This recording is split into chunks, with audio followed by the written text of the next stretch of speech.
Hello， 各位好，我是 Revision Live 修真所的阿修，歡迎來到我的頻道。如果你是第一次看我們影片，記得先點擊下方訂閱按鈕，再打開旁邊小鈴鐺，這樣每次有新影片，你都會第一時間收到通知。也幫我按個讚，讓 YouTube 知道你喜歡這種類型的內容。謝謝大家。我們現在正式開始。今天我們要拆解的是兩位文學天才的故事——曹植與阮籍。他們都活在一個極度高壓的時代，而那股巨大的政治壓力就像一座熔爐，錘煉、扭曲，最終也成就了他們獨一無二的藝術生。好，那我們今天會怎麼拆解這個主題呢？首先，我們會先定義他們所處的時代，一個名副其實的壓力鍋。接着，我們會深入分析兩位主角。第一位是從雲端跌落的王子曹植，第二位是身處困境的智者阮籍。然後我們會把他們兩種截然不同的生存策略拿來做個比較。最後，我們來聊聊為什麼這兩段千年前的故事，到今天依然能深深觸動我們。接下來，我們進入第一個關鍵點。要理解這兩位詩人，我們得先理解他們當時的作業環境。一個舊秩序正在全面崩解、充滿劇烈動盪的時代。我們把時間瞄定在漢朝末年到三國時代初期。你想想看，這段時間的關鍵字是什麼？是戰爭、政治鬥爭，還有毀滅性的瘟疫。在這種環境下，整個社會都彌漫着一種生命的脆弱感，好像隨時都可能被時代的巨輪斬過。這種朝不保夕的集體焦慮，就驅使着當時的人們用各種方式去尋找生命的意義和存活之道。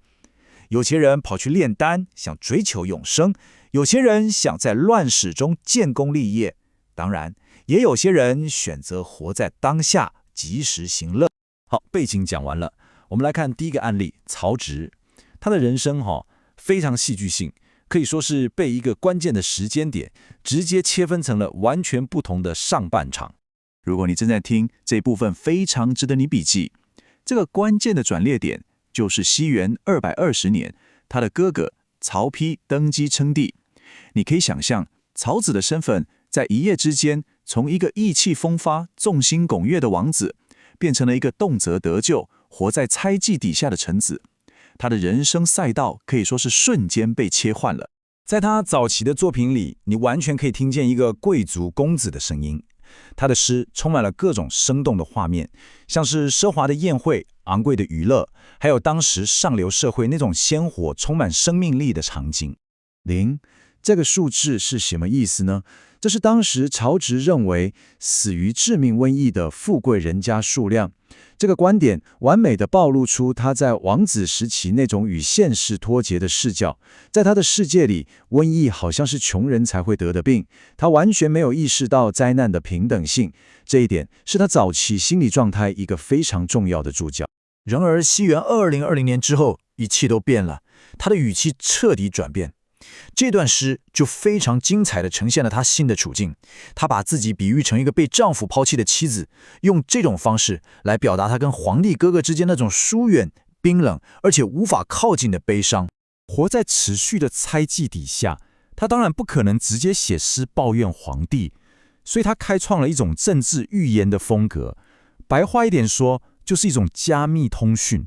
他把自己的痛苦和恐懼編碼到那些看起來很安全的文學比喻裡面，這是在高風險環境下一種不得已的溝通策略。好的，曹子的故事我们先停在這裡。接下來我們來看第二個人物阮籍。他面對的政治環境可以說比曹子更加險惡，為此他發展出了一套極為獨特的生存藝術。阮籍的生存方式本身就是一場高超的行為藝術。他會故意做一些很荒唐的事情，比如說開着車一直走到沒有路的地方，然後放聲大哭，或者在重要場合酗酒裝瘋。他用這些乖張的行為來應對那個說錯一句話就可能沒命的世界。這是一種用瘋狂來偽裝清醒，用消極來保護自己的生存之道。但是這種表演是有代價的，在他的詩裡面就洩露了真實的心情。他說自己的一生像是走在薄冰上，但內心卻像火在燒。這句話完美地捕捉了他那種外在壓抑、內在煎熬的緊繃狀態。他作品有個非常有趣的地方，就是他那82首詩全部都用同一個名字，叫做詠懷詩。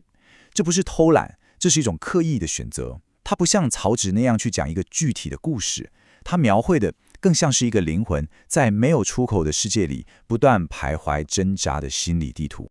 好的，到這裡我們已經認識了兩位主角，接下來我們把他們兩個放在一起做個對比分析，你就會發現他們的策略有多麼不同。我們把剛剛講的重點快速整理一下。首先，從悲劇的性質來看，曹植的悲劇是個人性的，他失去了地位和寵愛；而阮籍面對的是整個國家機器的系統性恐怖。其次，詩歌風格上，曹植用的是具體的寓言，像棄婦的比喻；阮籍則是抽象的象徵，表達一種普遍的絕望。最後，在回應方式上，曹植的詩是一種反應，他回應自己的隕落，而阮籍的生活跟詩本身就是一種消極的抵抗。後來的哲學家牟宗三先生用天地之氣才這5個字來形容他們，我覺得非常精準。意思就是說，這些才華橫溢的靈魂不幸地生在一個完全用不上他們才能的時代，這就迫使他們的天賦只能以這種獨特甚至有點扭曲的形式展現出來。這就引發了另一個思考，講了這麼多古人的故事，到底跟活在現代的我們有什麼關係？為什麼這些古老的詩歌在今天依然能觸動我們？說得更直接一點，這不只是文學鑑賞，這其實關乎一個非常根本的人類課題。當我們在職場被壓抑，在創作上遇到瓶頸，或在一個看似無法改變的體制中感到無力時，我們該如何為自我表達找到一條出路？總結一下今天的重點，曹植和阮籍的故事其實給我們展示了2種面對困境的典型模式。曹植的詩像是一封寫給世界的公開信，傾訴他的失落；而阮籍的詩更像是一本私密的日記，記錄了內心的風暴。他們的人生選擇也提出了一個永恆的問題，讓我們反思：當我們自己面對那些塑造甚至擠壓我們的壓力時，我們選擇用什麼樣的聲音來回應這個世界？今天的內容就到這邊。如果你覺得這集有幫助，記得馬上點讚、加訂閱、加開啟小鈴鐺。我們正在衝訂閱，需要你的支持。我是阿修，我們下次見，拜拜。